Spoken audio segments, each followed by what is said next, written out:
Bersedia berdiri. Memberi salam. Assalamualaikum warahmatullahi wabarakatuh. Waalaikumsalam warahmatullahi wabarakatuh dan selamat pagi anak-anak. Pagi. Silakan duduk. Silakan berdoa dulu sebelum mulai. Teman-teman, sebelum kita belajar, marilah kita berdoa menuju agama dan kepercayaan kita masing-masing. Berdoa dimulai.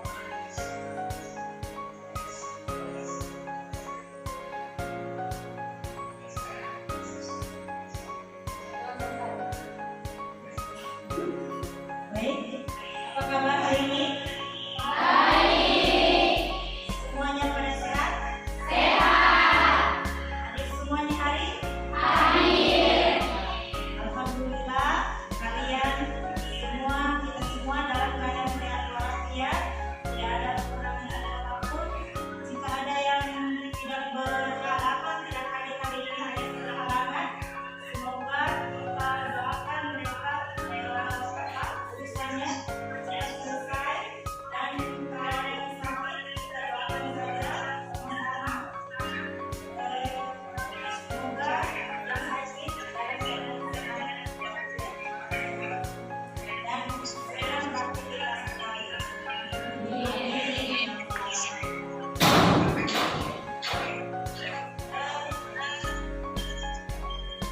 Sebelumnya keluarkan kalian dulu ya.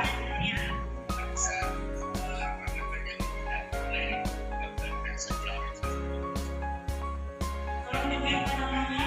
Aryan, Azeti, Akila, Ayu, Erwin, Farah, Fatika, Grace, Putu, Inaya, Isra, Disiska, Murni, Joyce, ada Joyce, Alfa, Mira, Ainun, Putri Ayu, Puspa, Reskia, Husna. Ya, alhamdulillah ada satu yang mungkin dia berhalangan untuk hadir. Oke.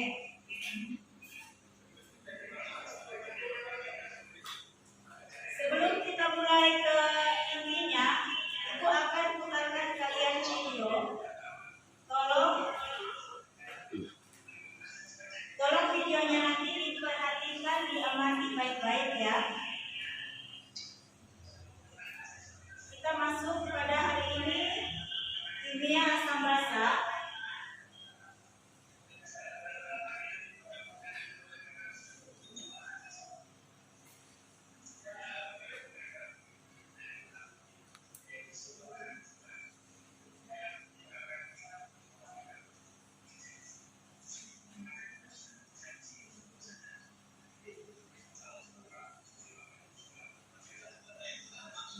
Oke, sebelum kita mengamati video sebentar, Ibu jelaskan terlebih dahulu kompetensi apa yang harus kalian capai di materi ini, ya.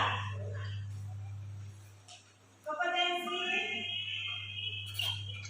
yang akan kita capai di materi ini yaitu menjelaskan konsep asam dan basa serta kekuatannya dan keseimbangannya, pengionannya dalam larutan. Ya, itu kompetensi pengetahuannya. Nah, untuk kompetensi keterampilannya pada KD ini ada 4 KD 4.10. Itu kalian menganalisis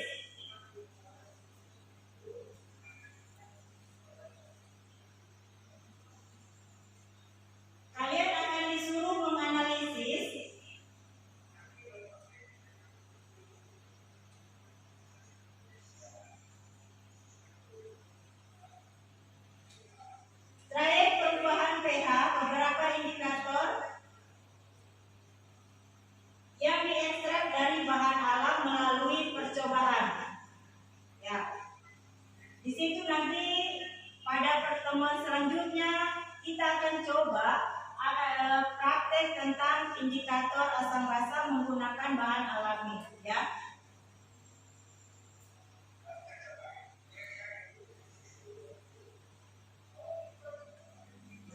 Tujuan pembelajarannya ini, siswa dapat menguraikan konsep asam dan basa menurut Arrhenius.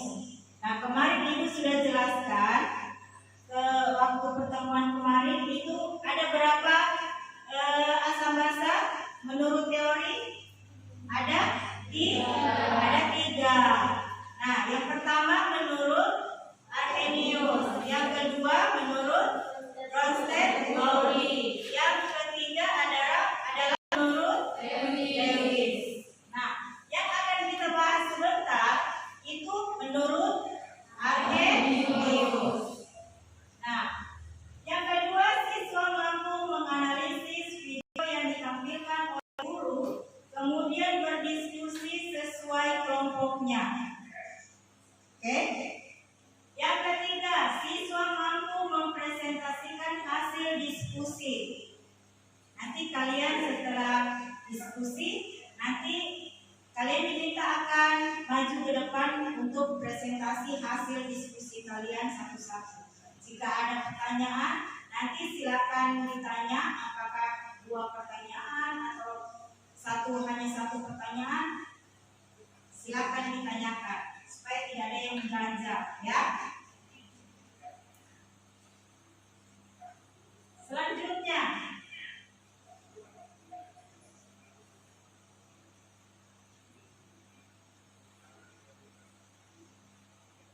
nah, kriteria ketuntasan minimum pada kompetensi ini, ya Nana, tolong diperhatikan, dipelajari baik-baik materinya supaya kalian bisa mencapai KKM. KKM-nya itu berapa? 75. Ya, KKM 75. Jika kalian di bawah 75, artinya kalian tidak tuntas. Ya, kalian tidak tuntas itu akan mendapatkan remedial, sedangkan yang tuntas nanti akan mendapatkan pengayaan. Ya, itu. Pengayaan nanti itu soalnya akan beda dengan soal yang sebelumnya. Tapi kalau remedial, Ibu akan coba kembali untuk soal yang sudah kalian kerjakan kemarin itu dikerjakan kembali. Jadi Ibu akan lihat apakah kalian nilainya naik atau bahkan turun dari yang kemarin, ya.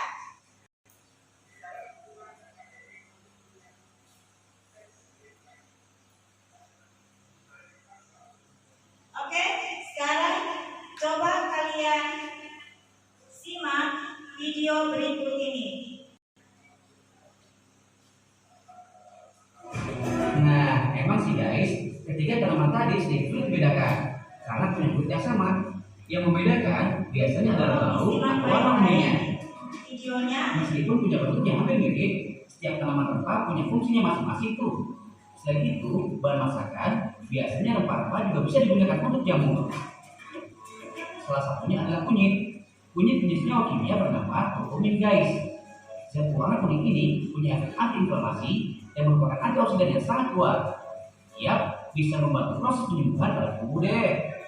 Kunyit yang udah bersih tinggal dihaluskan dengan mesin sederhana ini guys. Di proses ini air kunyitnya yang bakal dimanfaatkan. Oh iya, kurkumin dan kunyit punya senyawa anti peradangan alami.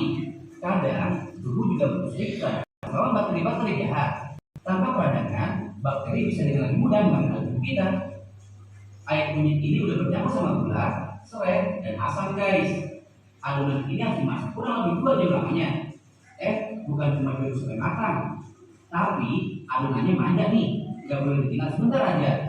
Jadi harus jangan tanpa berhenti, soalnya gula yang jadi salah satu bahan bakunya cepat matang kalau terkena panas. Sebentarnya tinggal aja, gulanya bakal jadi gosong. Semakin lama, adonannya semakin berat guys. Mirip sama bikin dodol. Bedanya, yang satu ini punya air buat bubuk guys. Kalau teksturnya udah berubah jadi bukan pasir, tinggal didiemin sampai terus diaduk deh. Dengan menggumpal, sebenarnya nggak apa-apa banget sih kalau menggumpal, jadinya kayak permen. manis-manis kayak kamu gitu. Tinggal ayak dan ambil bagian yang seperti pasir ya guys. Nah, sebelum bisa jatuh pertama kalian harus packing dulu guys. Satu pack ini punya berat 170 gram. Bisa dikonsumsi sampai 17. Guys, kita setuju, tapi makin nikmat dikasih susu dan beberapa tambahan lainnya. Glek, keren sih minum jamu. Saya enak es teh. Selain bisa diolah menjadi bubuk, ini juga bisa disulap jadi minuman botol yang lebih gampang untuk dikonsumsi guys. Selain kunyit sebagai bahan utamanya, minuman siap saji ini menggunakan lemon, asam, dan gula sebagai bahan tambahannya. Semua bahan-bahan tadi harus direbus sampai matang ya guys. Baru deh bisa di packing di dalam botol dan langsung kalian konsumsi.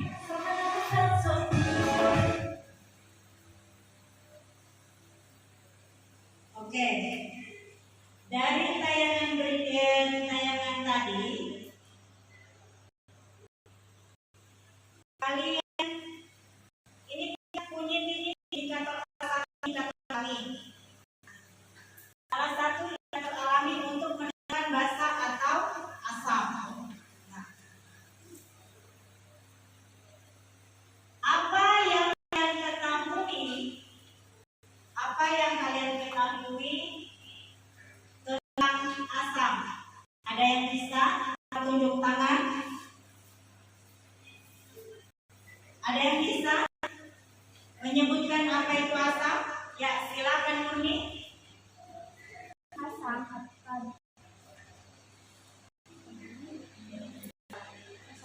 warahmatullahi wabarakatuh. Perkenalkan, saya memiliki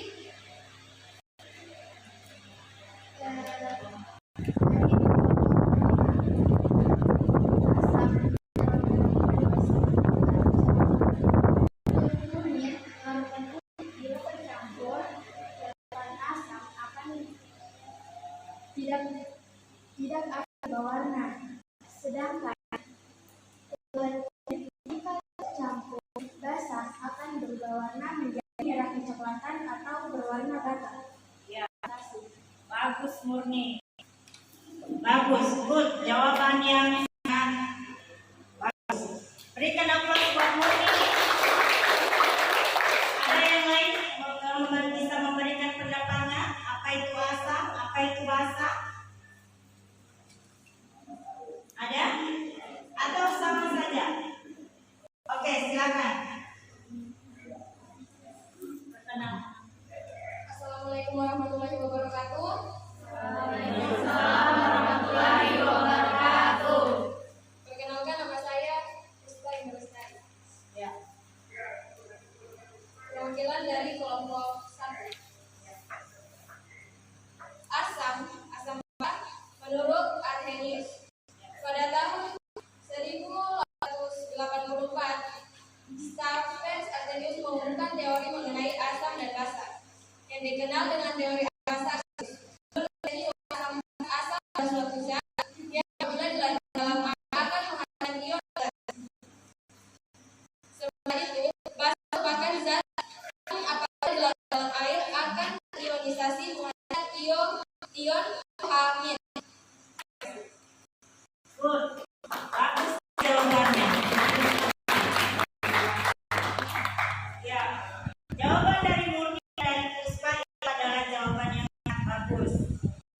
Jadi asam itu menurut Arrhenius adalah zat yang jika dilarutkan ke dalam air akan menghasilkan ion H+. Dan basa, zat yang jika dilarutkan ke dalam air akan menghasilkan ion H-. Ada yang bisa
Assalamualaikum warahmatullahi wabarakatuh.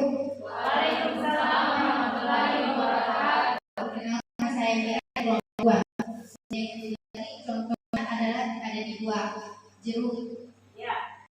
Jeruk, apalagi yang rasanya asam? apel, dan buah lainnya. Oke, baik. Baik, Mira, jawaban sangat bagus sekali. Silakan berikan aplaus buat Mira. Sekarang kita lanjut. Nah, di sini teorinya, ya.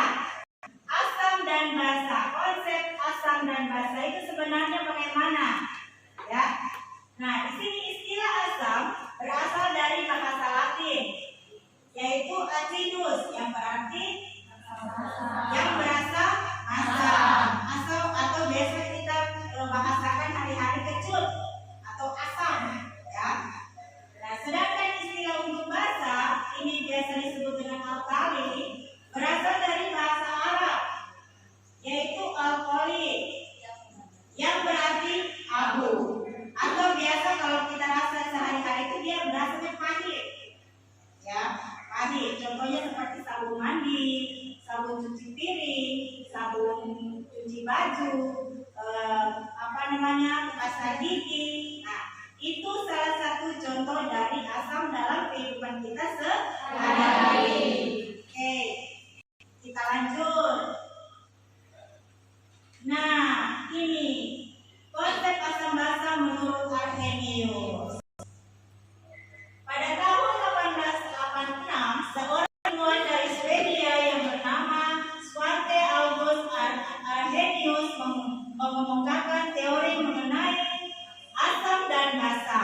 Ya, menurut beliau, asam didefinisikan sebagai zat yang menghasilkan ion hidronium atau biasa dibilang H3OH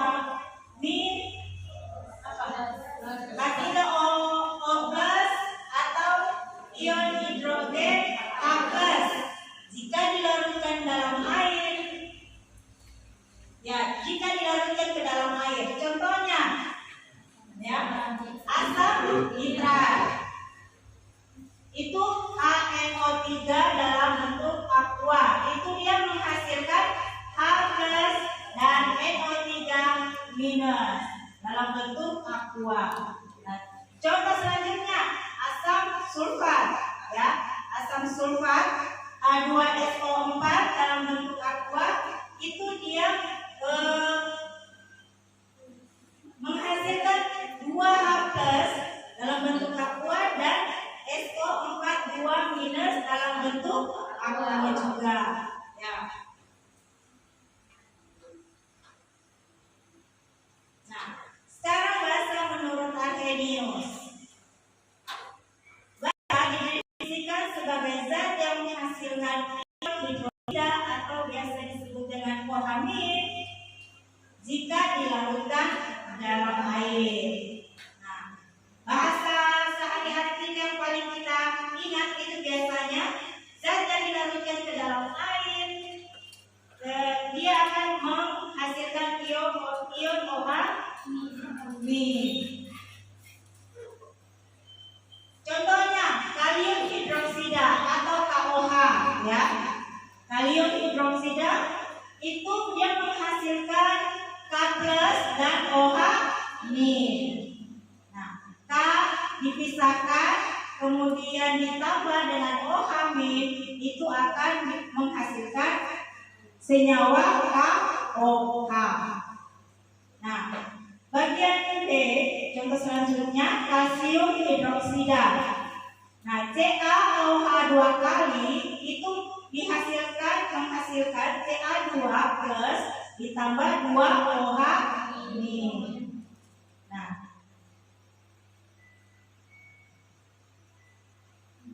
Nah, sekarang pertanyaannya, berdasarkan video yang sudah kalian simak tadi, apa hubungannya dengan materi yang sudah Ibu jelaskan? Ya. Yang kedua, perubahan apa yang terjadi pada kunyit? Kunyit kalau kita memasak ya, menggunakan kunyit, itu jika terkena air jeruk, itu akan menghasilkan apa? Apakah dia berubah warna atau tidak berubah warna? Ya, silakan nanti. Yang ketiga, dapatkah kalian memprediksi perubahan warna pada kunyit ketika terkena asam atau basah? Ya, ngerti sampai situ? Ngerti ya? Ngerti. Ya. Silakan didiskusikan materi yang sudah jelaskan dan lihat video tadi. Silakan didiskusikan. Ibu kasih waktu 10 menit untuk berdiskusi.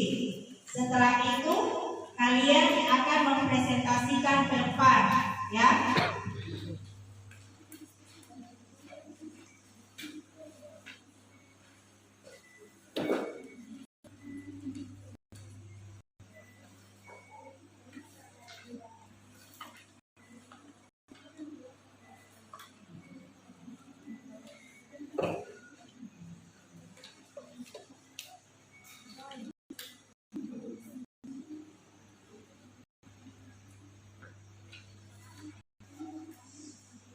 Sambil mempresentasikan, sambil berdiskusi, ibu akan menggunakan video agar kalian mantap lagi.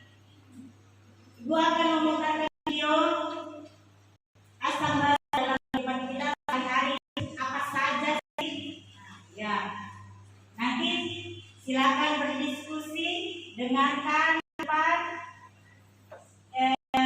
dan siapa tahu ada yang bisa membantu dari situ, silakan dicatat ya.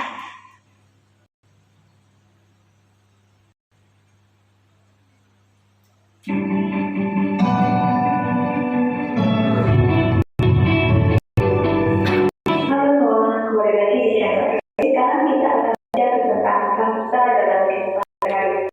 Ramai ya, dari kata ataupun sebenarnya yang saya beli atau yang aku beli ini termasuk asam atau basa ya. Jadi semua barang yang kita temui di supermarket ataupun di pasar, berapa persen coba yang kalian tahu barang tersebut termasuk asam atau basa? Nah, pada detik kali ini kita akan belajar ciri-ciri dari asam ataupun basa. Nah, dalam kehidupan sehari-hari kita sering banget kalau ke pasar, kita belanja buah, kita melihat mangga, ada strawberry, ada jeruk, lalu kita kalau lagi tidak enak kita biasa sering banget kita minum beauty wantosan. Atau kalau kita mau nonton, kita sering banget beli cola, terus Sprite. Tiap pagi biasanya kita juga minum susu, ada yang minum kopi juga. Nah, ternyata benda-benda tersebut merupakan senyawa asam. Kok bisa sih? Jadi senyawa asam punya ciri-ciri seperti yang kita tahu tadi, seperti buah kiwi, ini juga asam kan. Nah, senyawa asam atau acid itu berasal dari bahasa Yunani yang yaitu acidus, yang artinya adalah salt atau asam. Nah, asam yang berasal dan bisa kita cicipi itu hanya asam-asam sederhana, seperti asam yang terdapat pada buah. Kalau asam seperti asam jangan sampai kita mencoba atau mencicipinya, karena asam protein atau asam yang berada di dalam laboratorium itu bersifat korosif. Korosif itu apa sih? Korosif itu apabila waktu asam protein kita akan mengalami luka bakar atau kita bisa terluka entah di permukaan kulit ataupun di suatu benda. Nah, cirinya itu asam dia memiliki jika tercampur dengan asam. Jadi larutan kunyit tidak akan mengalami perubahan jika tercampur air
Silakan Ayu.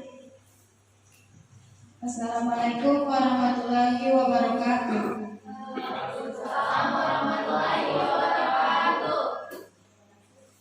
Terima kasih atas kesempatan yang diberikan kepada kami.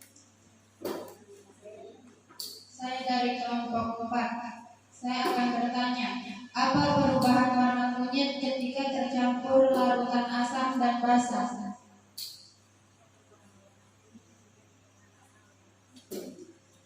Perubahan larutan kunyit jika terkena asam.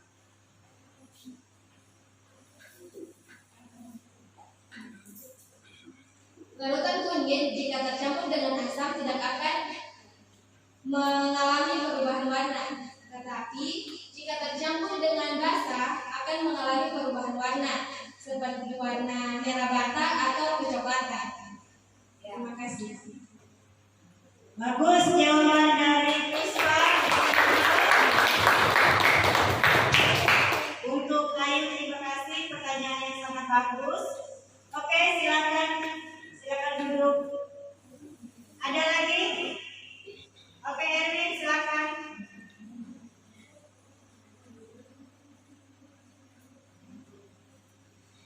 Baik, Assalamualaikum warahmatullahi wabarakatuh dan selamat siang. Waalaikumsalam warahmatullahi wabarakatuh. Siang. Perkenalkan, nama saya Erwin Bukan Saputra, saya perwakilan dari kelompok 5. Di sini saya akan membacakan jawaban dari hasil diskusi kami. Pertama, asam menurut teori Arrhenius adalah suatu zat yang membuat atau menghasilkan ion H+ jika zat tersebut dilarutkan dalam air. Basa menurut teori Arrhenius adalah suatu zat yang membentuk atau menghasilkan ion OH- jika zat tersebut dilarutkan dalam air. Yang kedua, kelompok kami sudah menguji larutan kunyit jika terkena air jeruk. Tidak ada perubahan warna sama sekali atau larutan kunyit tetap berwarna kuning. Yang ketiga, kunyit jika terkena asam tidak ada perubahan warna, sedangkan kunyit terkena basa akan berubah warna menjadi merah kecoklatan atau warna bata. Sekian dari saya ucapkan terima kasih. Apakah ada pertanyaan dari kelompok lain? Ya. Silakan.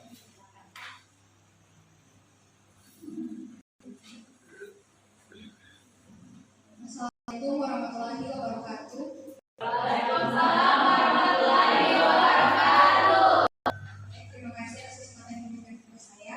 Saya sama Fira, perwakilan dari kelompok 3. Bertanya kepada kelompok 4. Kelompok 5. Pertanyaan, bisa kalian sebutkan apa saja contoh asam dan basa?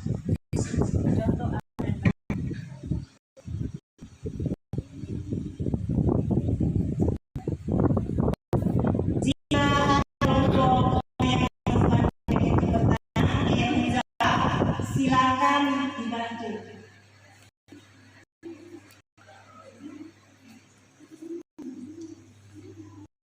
Assalamualaikum warahmatullahi wabarakatuh. Waalaikumsalam warahmatullahi wabarakatuh. Saya Murniati akan menjawab pertanyaan dari kelompok 3.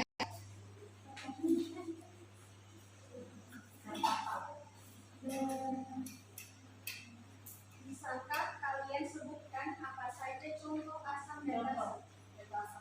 Contoh asam pada kehidupan sehari-hari bisa kita temukan di jeruk, apel, dan kopi. Sedangkan basa bisa kita temukan di deterjen, pasta gigi dengan baking soda. Sekian, terima kasih. Oke, berikan aplaus buat Urni lagi. Jawaban dan pertanyaan yang bagus. Adakah yang bertanya lagi? Adakah yang bertanya lagi? Kalau tidak ada, silakan duduk Erwin. Terima kasih buat Erwin. Presentasi yang sangat bagus. Kelompok berapa yang belum presentasi? Oke, silakan Isra. Atau siapa yang mau maju untuk kelompok 4? Siapa kemana? Isra. Ayo, Isra, ayo maju. Silakan.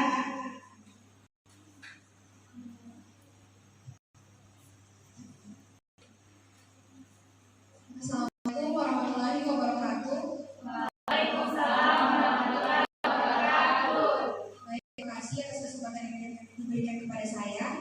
Di sini saya akan mempresentasikan hasil dari kelompok kami, yaitu kelompok 3. Ada pula beberapa pertanyaan yang diberikan Ibu. Salah satunya, yang pertama, berdasarkan video yang sudah kami simak tadi, apa hubungannya dengan materi yang sudah dijelaskan?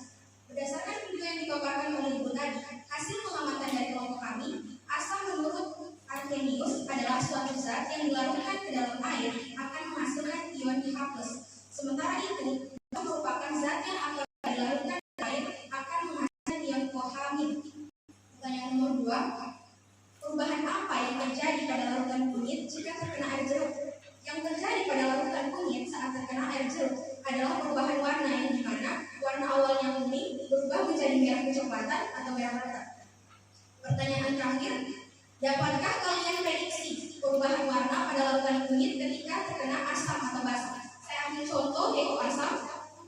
Dari video yang Ibu tayangkan tadi, saya ambil contoh asam Jawa dicampurkan ke dalam kunyit, itu tidak terjadi perubahan. Terima kasih dari saya. Assalamualaikum warahmatullahi wabarakatuh. Waalaikumsalam warahmatullahi wabarakatuh. Berikan aplaus untuk Isra. Siapa yang mau memberikan pertanyaan untuk Isra?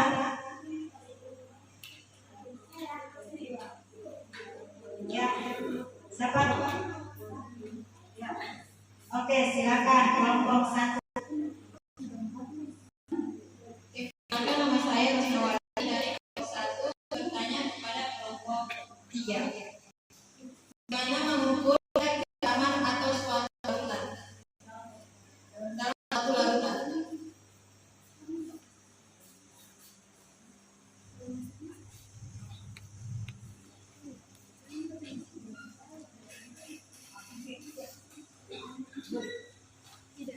Baik, saya akan menjawab pertanyaan dari kelompok 1.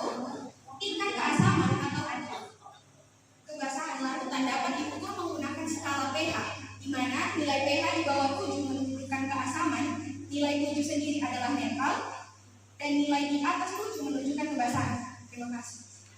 Oke. Jawaban yang sangat fantastis dan excellent dari Isra. Pertanyaan yang bagus, pertanyaan juga sudah dijawab dari sama. Siapa lagi yang mau bertanya? Ada lagi yang mau bertanya? Ada lagi? Tidak ada lagi yang mau bertanya?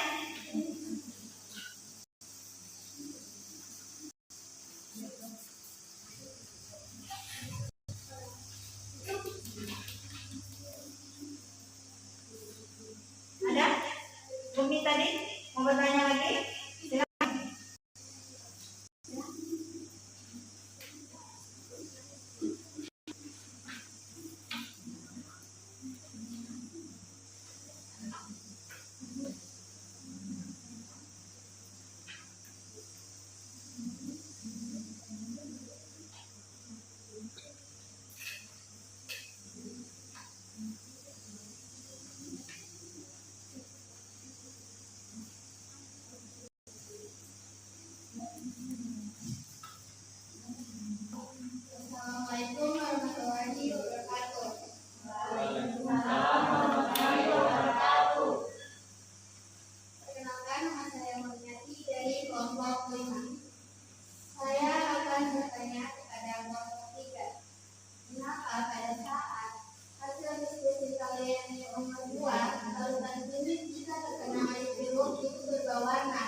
silakan. Atau ada kelompok mau menjawab? Silakan. Gimana pertanyaannya tadi? Kenapa? Pada di nomor 2 itu hasil diskusi kalian, larutan kunyit jika terkena air jeruk bisa berwarna. Sedangkan di penjelasan kalian yang nomor 3, kalau asam kena larutan kunyit itu tidak bisa berwarna.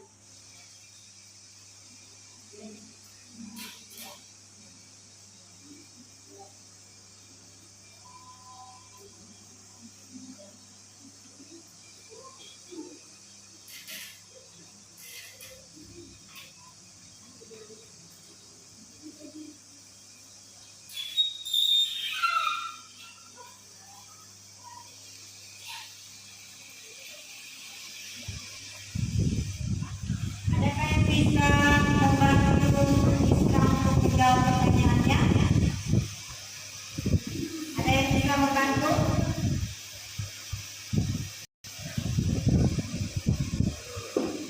Ya. Ya, ada yang bisa membantu?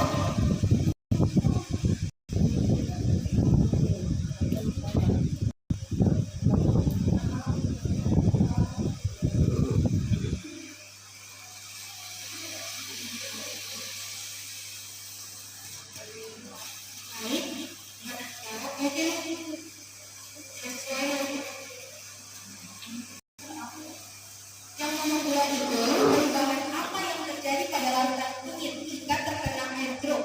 Sedangkan di nomor 3 itu saya menjelaskan air jeruk larutan kunyit terkena asam jawa. Jadi kalau terkena air jeruk itu berubah warna menjadi kecoklatan atau kemerahan. Sedangkan asam jawa itu tidak berubah warna. Air jeruk itu berubah apa? Jangan tahu yang berubah warna.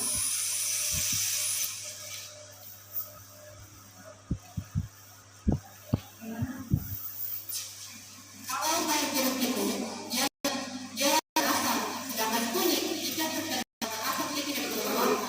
Kenapa dari diskusinya kamu berubah warna? Oke. Di sini ada miskonsepsi. Miskonsepsi. Ya, silakan untuk Isra.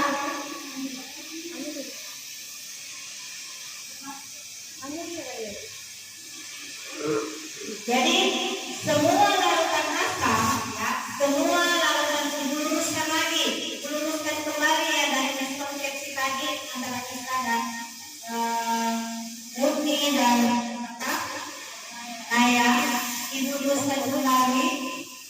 Nah, semua yang berupa asam, ya, jika terkena kunyit itu tidak akan berubah warna. Kalau yang kunyit dikenakan pada bata itu akan berubah warna, begitu, ya. Jadi semua yang berupa asam, ingat kembali, semua yang berupa asam jika dikena kunyit itu tidak akan berubah warna. Oke, sampai kita mengerti? Oke. Jika sudah mengerti, kita lanjutkan. Ya, dari semua yang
Ya, tes.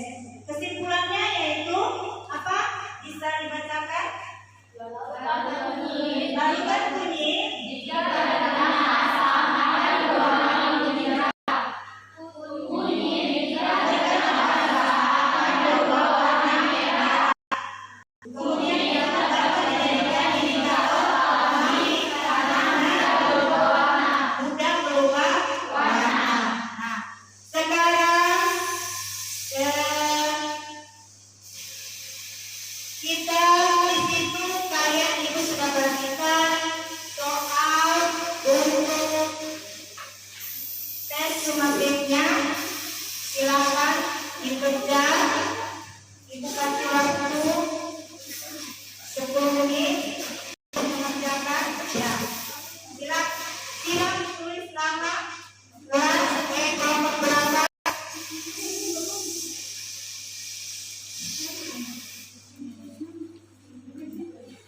Silakan dikerja tes sumatifnya.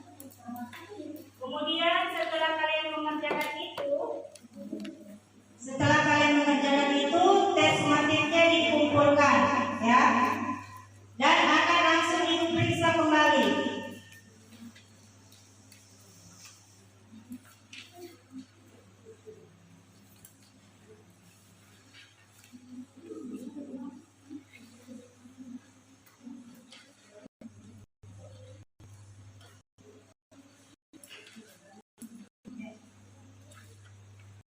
Dikerjakan di lembar belakang dan di soal lembar jawaban dikerjakan di situ. Jadi ya di situ dikasih tulis nama kelompok berapa. Silakan bilang di ABCD-nya yang di belakang. Kemudian ada esai.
Setelah nanti ini kalian kerja, kemudian dikumpulkan.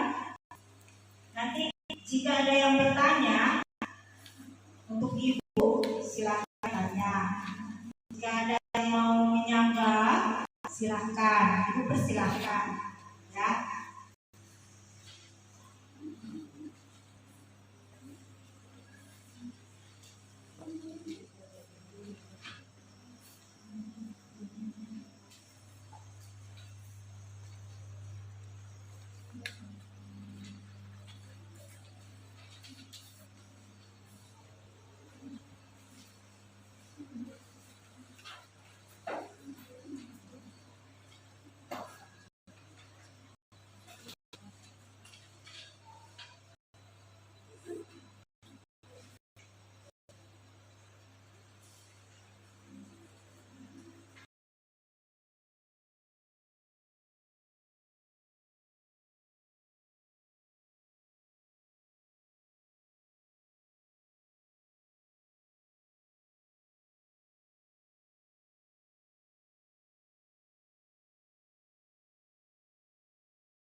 Yang sudah selesai boleh dikumpulkan ke depan. Yang sudah selesai ya. Yang kertas ininya dikumpulkan, sumatif dikumpulkan ke depan.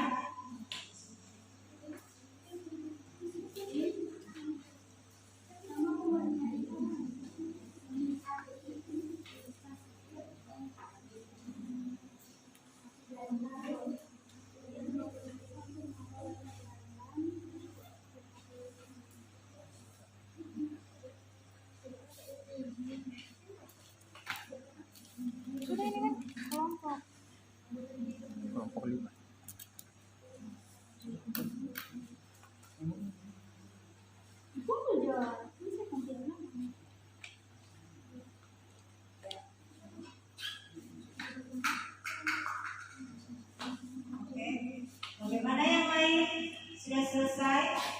Yang sudah selesai boleh kumpulkan ke depan supaya bisa Ibu periksa.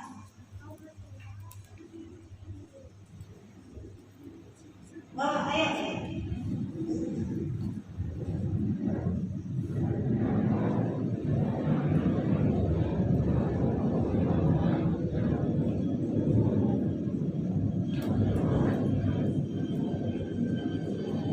Kelompok berapa lagi yang belum selesai? Ada kelompok 4, 3, kelompok 4 dengan kelompok 1.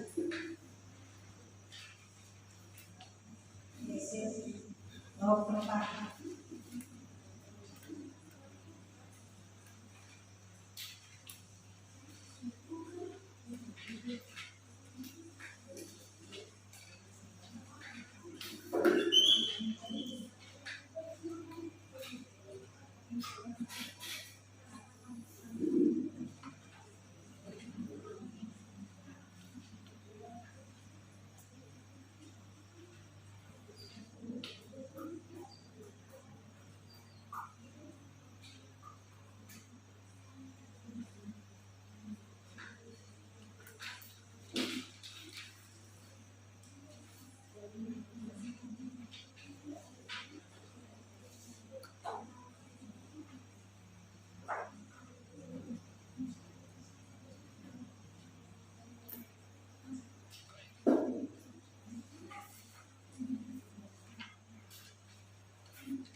Ya, setelah Ibu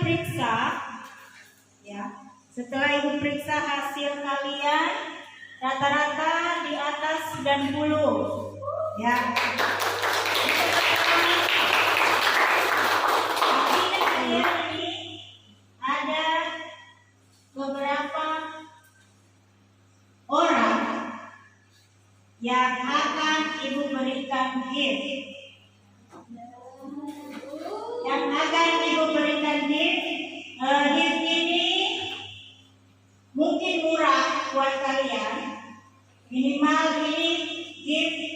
sangat bermanfaat buat kalian, ya. Yang ibu berikan gift pertama adalah Inaya. Silakan Inaya.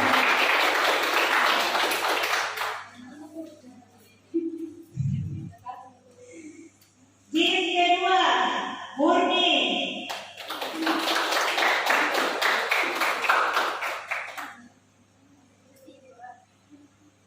Gift ketiga Puspa. Ya, ini gift kenapa ibu berikan? Karena kalian sudah bisa memotivasi diri untuk dapat maju ke depan, berbicara di depan, ya. Ibu kasih gift buat kalian.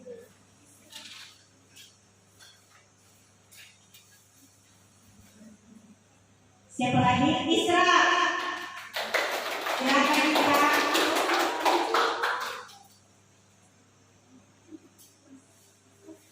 Gift selanjutnya, jatuh pada Putu.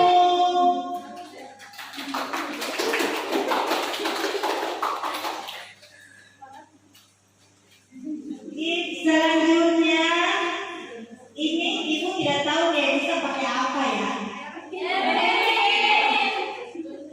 Ini katakan saja buat mama tercinta, ya. Buat mama tercinta ini gift dari ibu guru karena saya tadi sudah bisa mempresentasikan di depan, ya. Silakan Kelly, terima giftnya. Ya. Gift selanjutnya siapa ya? Siapa ya? Ya, siapa yang mau? Rusna. Siapa lagi ya? Gift terakhir Ayu.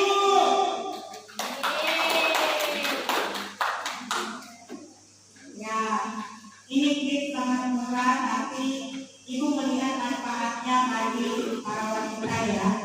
Dan ibu ingin kalian rapi, cantik datang ke sekolah. Ya, makanya ibu berikan gift ini. Oke,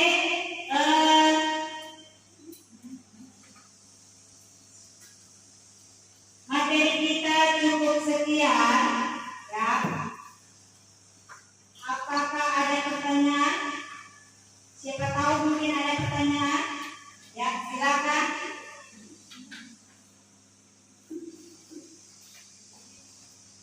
Masih ada ganjalan kayaknya. Ya. Assalamualaikum warahmatullahi wabarakatuh. Saya mau bertanya, bagaimana kita dapat mengetahui bahwa suatu larutan bersifat asam atau basa?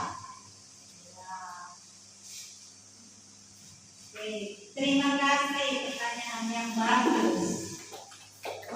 Bagaimana kita bisa mengetahui suatu larutan itu bersifat asam atau basa? Ada yang bisa membantu ibu untuk menjelaskan? Oke, Mira.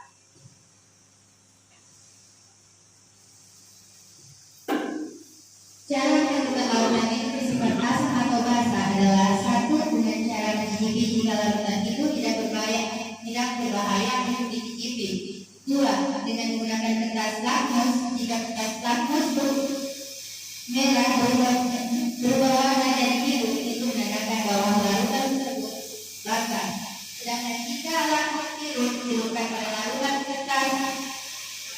dan kertas lakmus berubah warna merah, artinya larutan tersebut asam. Tiga, dengan menggunakan indikator alami. Empat, dengan indikator universal. Lima, dengan menggunakan pH-meter. 6, dengan larutan indikator seperti larutan indikator metil 3 timor biru metil merah dan indikator fenolais atau indikator PP. Sekian, terima kasih. Oke, mantap ya. Pertanyaan jawaban yang sangat Jawabannya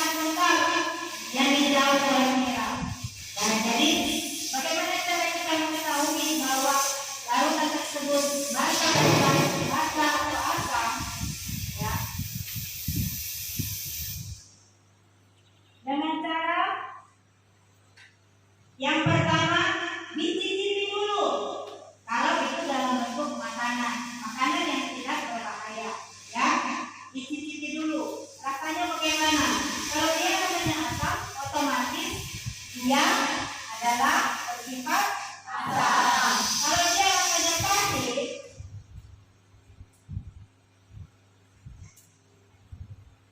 Kalau dia rasanya pahit, berarti dia masuk pada asam. Yang kedua, dengan cara indikator alami.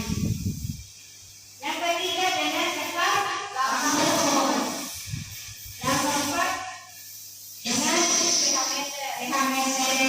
Kalau kita mau menentukan berapa kadar keasamannya, gitu.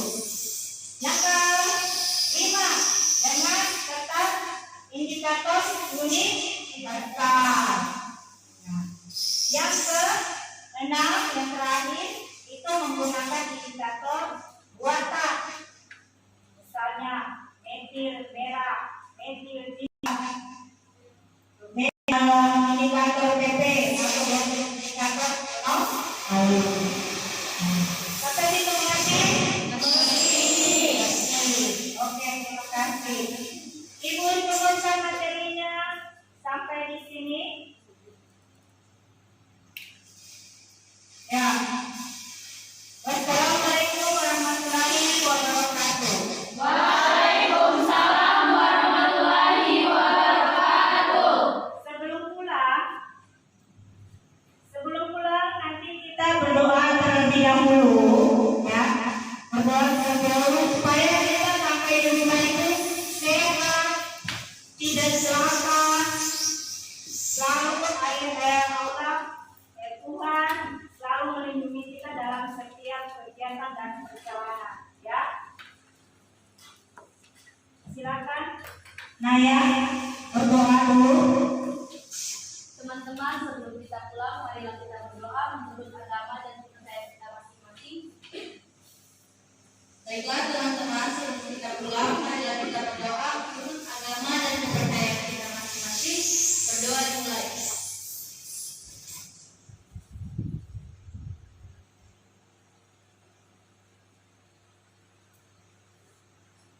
Berdoa selesai.